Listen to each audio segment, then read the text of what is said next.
অনেকেই জানতে চেয়েছেন যে কেগেল এক্সারসাইজ কি বা এটা কিভাবে করা যায় বা কেন করা যায়, এটার প্রয়োজনীয়তা কি। আজকে মূলত কথা বলবো এই কেগেল এক্সারসাইজ নিয়ে। কেগেল এক্সারসাইজ মূলত এমন এক ধরনের এক্সারসাইজ যেটা আমাদের পেলভিক ফ্লোরে যে মাসেলগুলো রয়েছে সেটাকে স্ট্রেনথেন করে। অর্থাৎ আমি যদি আরেকটু সহজভাবে বলি, আমাদের কোমরে যে হাড্ডি রয়েছে এবং সেই হাড্ডিগুলোকে কিন্তু মাংসপেশি আবরণ করে থাকে বা ধরে রাখে, এবং এটা যখন মাংসপেশি এবং হাড্ডির যখন এই আবরণটা তৈরি হয়ে থাকে তখন এটা কিন্তু একটা বাটির মতো অংশ কিছুটা এভাবে থাকে। হ্যাঁ, এই অংশটাকে আমরা পেলভিক ফ্লোর বলে থাকি, এবং এই পেলভিক ফ্লোরের মধ্যে অনেক গুরুত্বপূর্ণ অঙ্গ প্রত্যঙ্গের অঙ্গ বিশেষ থাকে, যেমন এখানে মূত্রনালী, মূত্রথলি এবং জননাঙ্গের কিছু অংশ থাকে, এবং এর পাশাপাশি এখানে কিন্তু আর্টারি, ভেইন, নার্ভও থাকে, এবং পাশাপাশি কিন্তু এই যে মাংসপেশি থাকছে, হাড্ডি, সব কিছুই কিন্তু এটা একটা আবৃত করে রাখছে একটা বাটির মতো একটা বিষয়। এখানে পেলভিক ফ্লোর দেখতে অনেকটা এরকম। পেলভিক ফ্লোরের নিচের এবং কিছুটা সামনের অংশের দিকে যদি আমরা খেয়াল করে থাকি, সেখানে কিছু ছিদ্র থাকে, এবং এই ছিদ্র দিয়ে মূলত আমরা মলদ্বারের যে রাস্তা রয়েছে সেটা বের হয়, এবং মূত্রথলির যে ছিদ্র রয়েছে সেটা বের হয়। আবার অনেকের বিশেষ করে পুরুষ জননাঙ্গ সেটা বের হয়ে আসে বা জননাঙ্গ বেরিয়ে আসে। এই ছিদ্রগুলো দিয়ে মূলত এই অংশগুলো বের হয়ে আসে বা বাহির হয়ে আসে। পেলভিক ফ্লোরের একটা গুরুত্বপূর্ণ বিষয় রয়েছে। পেলভিক ফ্লোরের ক্ষেত্রে যদি পেলভিক আপনি দেখে থাকেন, সেক্ষেত্রে পর্নের সাথে মিলিয়ে কখনোই এই ভুলগুলো কখনোই করবেন না। এগুলো যদি করে থাকেন তাহলে মারাত্মক ভুল করে থাকবেন। প্রথমত যে বডির সাইজ এবং শেপ। পর্নে যে তারকাদেরকে দেখানো হয়ে থাকে, সেই ক্ষেত্রে সেখানে নায়ক এবং নায়িকার চরিত্রে যিনি থাকেন, সেক্ষেত্রে দেখা যাচ্ছে যে তাদের শারীরিক যে অবকাঠামো দেখানো হয়ে থাকে সেটা আসলে একদম কৃত্রিমভাবে তৈরি করা থাকে। সেখানে দেখা যাচ্ছে যে বিভিন্ন রকমের যেহেতু এডিটিং থাকে বা বিভিন্ন ধরনের কৃত্রিম পন্থা থাকে, যার কারণে স্বাভাবিক তার যে শারীরিক অবকাঠামো সেটা অনেক সময় বোঝা যায় না, বা তারা যেহেতু সেখানে এডিটিংটা এমনভাবে করে থাকেন যে মনে হয় যে তার শরীরের যে অবকাঠামো সেটাই বোধহয় পৃথিবীতে সবচেয়ে সুন্দর শারীরিক অবকাঠামো, এবং এই শারীরিক অবকাঠামো সবারই থাকা উচিত। সেটা হতে পারে ছেলের ক্ষেত্রে, হতে পারে মেয়ের ক্ষেত্রে, অর্থাৎ স্বামী স্ত্রী উভয়ের ক্ষেত্রে। এবং তাদেরকে সেই সকল পর্ন তারকাদেরকে দেখে যদি আপনি আপনার স্বামী বা স্ত্রীর সাথে সেগুলো মিলাতে যান, বিশেষ করে স্ত্রীদের ক্ষেত্রে বলা হয়ে থাকে যে অনেকে মনে করে থাকেন যে বুবসের আকার যদি বড় হয়ে থাকে বা ব্রেস্ট যদি বড় হয়ে থাকে, কিংবা অনেক সময় বলা হয়ে থাকে যে কোমর যদি চিকন হয়ে থাকে বা নিতম্বের যে আকারটা সেটা যদি প্রসারিত হয়ে থাকে, সেই ক্ষেত্রে হয়তো বা তাকে অনেকে মনে করে থাকেন যে তিনি সেক্ষেত্রে অনেক বেশি যৌন আবেদনময়ী হতে পারে বা সেক্সি হতে পারে। এই ধারণাটা ভুল। আবার পুরুষদের ক্ষেত্রেও দেখা যাচ্ছে যে সেখানে অনেক সময় দেখানো হয়ে থাকে যে একজন পুরুষ যিনি পর্ন তারকা, তার মধ্যে দেখানো হচ্ছে যে যেটা আজকাল আমরা সবাই জানি বা পরিচিত 6 প্যাক 8 প্যাক, অর্থাৎ তার মাংসপেশির যে একটা অবকাঠামো দেখানো হয়ে থাকে, এটা কিন্তু খুব একটা স্বাভাবিক না। কারণ আপনারা যারা স্বাভাবিক কাজে আমরা যারা ব্যস্ত থাকি বা আমরা যারা দৈনন্দিন জীবনযাপন করছি, তাদের সাথে যখন আমরা পর্ন তারকাদেরকে মিলাতে যাব তখন কখনোই কিন্তু এটা স্বাভাবিকভাবে মিলবে না, কারণ তাদের কাজই এটা, এবং তারা মূলত ওই কাজের জন্যই তাদের শরীরকে, তাদের নিজেদেরকে তৈরি করে থাকে। তাই কখনোই পর্ন তারকার সাথে নিজের স্বামী বা স্ত্রীর সাথে কখনোই মিলাতে যাবেন না, বিশেষ করে শারীরিক অবকাঠামো তো নাই। আরেকটা গুরুত্বপূর্ণ এবং খুবই গুরুত্বপূর্ণ একটি বিষয় সেটা স্কোয়াটিং এবং ডিসচার্জ। পর্নে দেখানো হয়ে থাকে, বিশেষ করে পর্ন তারকা বা নায়িকাদের ক্ষেত্রে দেখানো হয়ে থাকে যে সহবাসের পরে বা সেক্সের পরে স্ত্রীর ক্ষেত্রে বা নারীর ক্ষেত্রে অনেক বেশি পরিমাণে ভ্যাজাইনাল ডিসচার্জ হয়ে থাকে। অর্থাৎ দেখানো হয়ে থাকে যে পর্ন তারকাদের ক্ষেত্রে যিনি স্ত্রীর ভূমিকায় আছেন বা যিনি নারীর ভূমিকায় আছেন, তার ক্ষেত্রে দেখানো হচ্ছে যে সেক্সের পরে তার যে ডিসচার্জটা যোনিপথ থেকে যে রসটা বের হচ্ছে সেটার পরিমাণটা অনেক বেশি, অর্থাৎ অর্গাজমের ক্ষেত্রে দেখানো হচ্ছে যে সেটার পরিমাণ অনেক বেশি হয়ে থাকে।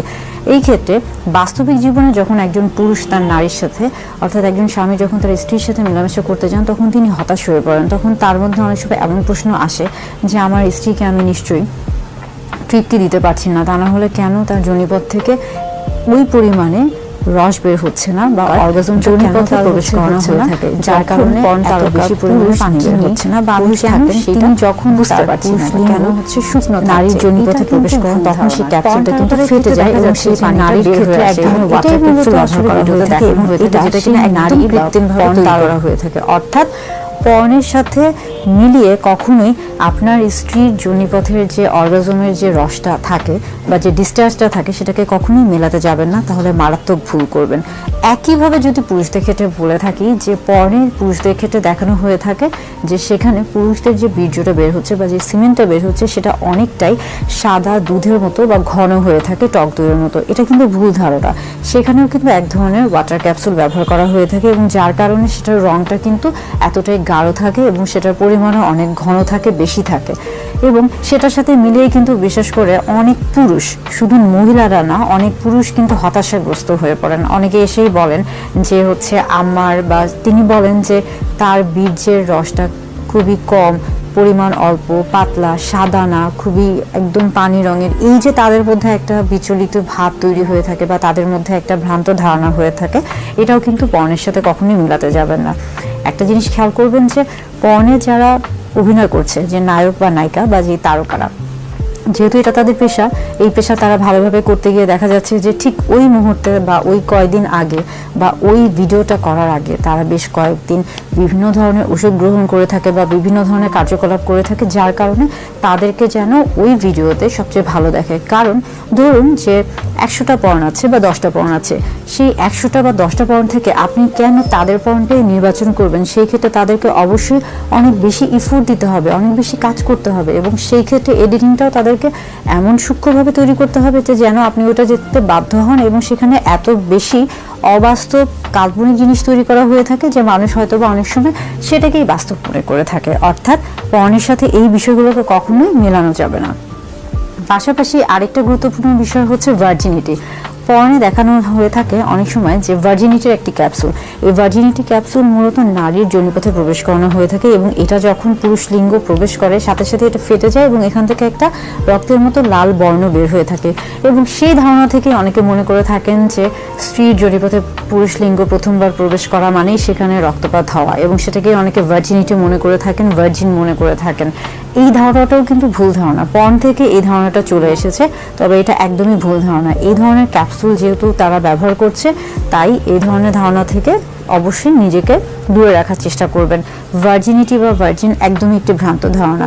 কারণ এর আগেও বলেছি যে হাইমেন বিভিন্ন ধরনের হতে পারে। অনেকে আছে যে যারা সেক্সুয়ালি অ্যাক্টিভ, অর্থাৎ অনেক নারী আছেন যারা অনেকবার সহবাস করছেন কিন্তু তারপরেও তাদের হাইমেন বা সতীপর্দা যেটা বলা হচ্ছে সেটা কিন্তু একদম ইনটেক, একদম ভালো থাকে, যেটা দেখে আপনি কখনোই বুঝতে পারবেন না। আবার বর্তমানে কিন্তু এমন অনেক ধরনের প্রযুক্তি এসেছে, বিশেষ করে প্লাস্টিক সার্জারি রয়েছে, অ্যাস্থেটিক বেশ কিছু প্রসিডিউর আছে যেটার মাধ্যমে খুব সহজেই কিন্তু হাইমেন যদি ছিঁড়েও যায় বা কোনো কারণে হাইমেন যদি নাও থাকে সেটাকে কিন্তু নতুন করে তৈরি করা হয়ে থাকে। অর্থাৎ এই যে ভ্রান্ত ধারণা ভার্জিনিটি, এগুলো থেকে দূরে থাকার চেষ্টা করবেন। পর্নের ক্ষেত্রে আরেকটা খুব গুরুত্বপূর্ণ বিষয় হচ্ছে সময় বা টাইমিং। দেখা যায় অনেকেই বলেন যে তিনি পর্নে দেখেছেন আধা ঘন্টা করতে পারছেন, 1 ঘন্টা করতে পারছেন, কিন্তু বাস্তব জীবনে হয়তো বা 1 মিনিটও হচ্ছে না বা 1 মিনিটের কম বা 2 মিনিট হচ্ছে। এটা কেন? এবং এটা দেখে অনেকে হতাশ হয়ে পড়ে। পর্নে যেটা দেখানো হচ্ছে, সবসময় খেয়াল রাখবেন, পর্নে যেই বিষয়টা দেখানো হয়, যেই ঘটনাগুলো দেখানো হয়, সেটা দেখানো হচ্ছে আপনার তারা হয়তো বা 10 ঘন্টার একটা কার্যকলাপ করছে বা কর্মকাণ্ড করছে, সেটাকে তারা কাটছাট করে এডিটিং করে হয়তো বা সেটাকে তারা 1 ঘন্টার মধ্যে দেখাচ্ছে, কিংবা তারা 1 ঘন্টার একটা কাজ করেছে সেটাকে তারা কাটছাট করে 10 মিনিটে দেখাচ্ছে। অর্থাৎ পর্নে যেটা দেখানো হচ্ছে সেটা কিন্তু কখনোই রিয়েলিটি না, বাস্তবে সেটা কখনোই সম্ভব না। এটা একটা অবাস্তব জিনিস, তাই এটার সাথে আপনার কোনো কিছু মেলাতে যাবেন না। অর্থাৎ পর্নে যে বিষয়গুলো দেখানো হচ্ছে এগুলো সবগুলোই হচ্ছে অবাস্তব, কাল্পনিক, এবং এই ভুলগুলোই মানুষ করে। মূলত ভার্জিনিটি নিয়ে যে ভুলটা রয়েছে, ভ্যাজাইনাল ডিসচার্জ নিয়ে যে ভুলটা রয়েছে, সিমেনের কোয়ান্টিটি নিয়ে যে ভুলগুলো রয়েছে, এগুলো কিন্তু অনেক বড় একটা মারাত্মক ভুল ধারণা। এবং এর পাশাপাশি আরেকটা জিনিস বলে রাখি যে ধরুন আমরা যখন বিভিন্ন ধরনের শো দেখি বা বিভিন্ন ধরনের অনুষ্ঠান দেখি, বিশেষ করে টিভিতে বিভিন্ন ধরনের, ধরুন আপনি রান্নার একটি অনুষ্ঠান দেখছেন, সেখানে কি দেখানো হয়ে থাকে যে